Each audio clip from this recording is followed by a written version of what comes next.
And it appears that Detroit is going at Kevin McHale, trying to pick up those fouls. Dantley going in and gets the basket. Remember last year, Dantley's quickness paid off against McHale, but Kevin wasn't 100% a year ago. Pistons have missed 6 straight shots. Dantley brings it into that drought. I just can't believe Casey Jones can go very long without having to double-team Adrian Dantley. Roberts. Dumas the rebound. Larry Bird is coming back into the game for Boston. Dantley from Dumas. Now before that timeout, Chuck Daly brought his big lineup in, and they're even coming out running. We see what that bench and that quick lineup have generated. 20-second timeout, Boston. The Pistons have their biggest lead.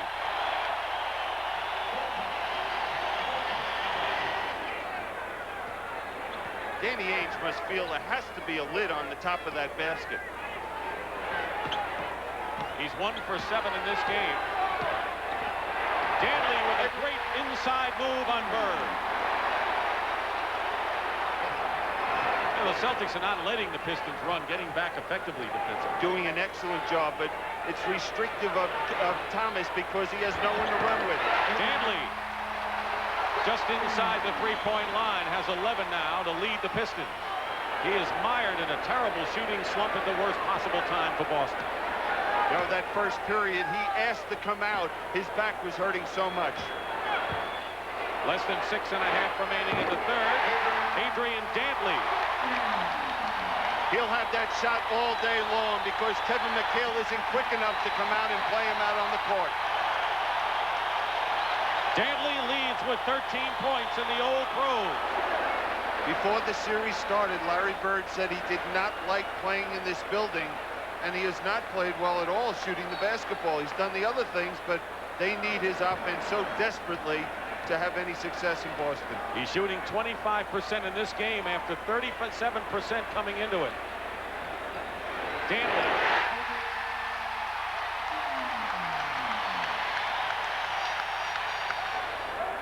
That's not the people they want at this time in this kind of a crunch game. Oh, no question about that. But again, Casey Jones has no options.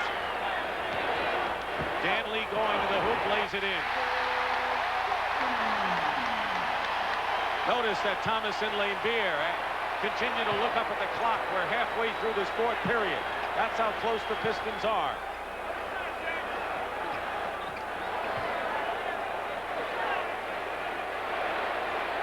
Dantley. The problem is now 2 guys are in a zone. Vinnie Johnson and Adrian Dantley. You just can't stop both.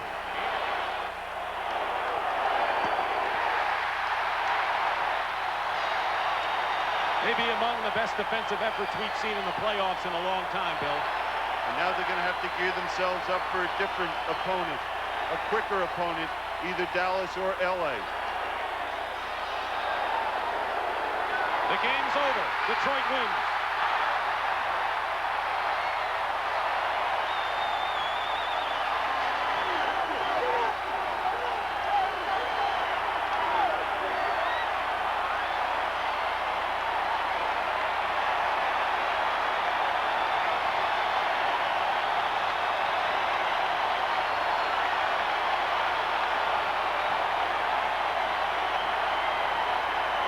The huge disappointment of a year ago.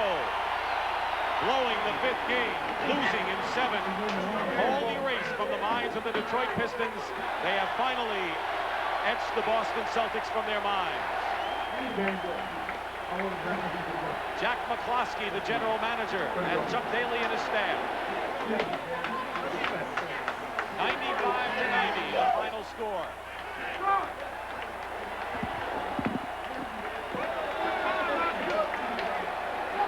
The Pistons win in 6, and they had to beat the Celtics twice in Boston Garden to achieve this Eastern Conference title.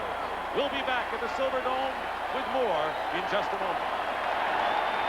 Adrian Dantley, come on over here. Congratulations. 12-year career, how does this one? Feels great. Feels great. The Boston Celtics, do you have anything to say about that? Got to get over. Paris is out of the game. We still couldn't put away, but we're glad to be there. And who would you, this is the kind of questions you get now. Who would you rather have, LA or Dallas? Or are you going to celebrate and not think about it? Celebrate now. We don't care. We're going to walk. Okay, they are going to celebrate, as is all of Detroit going to celebrate. And we'll be back with more from the Pontiac Silverdome in Pontiac, Michigan. They're rocking tonight.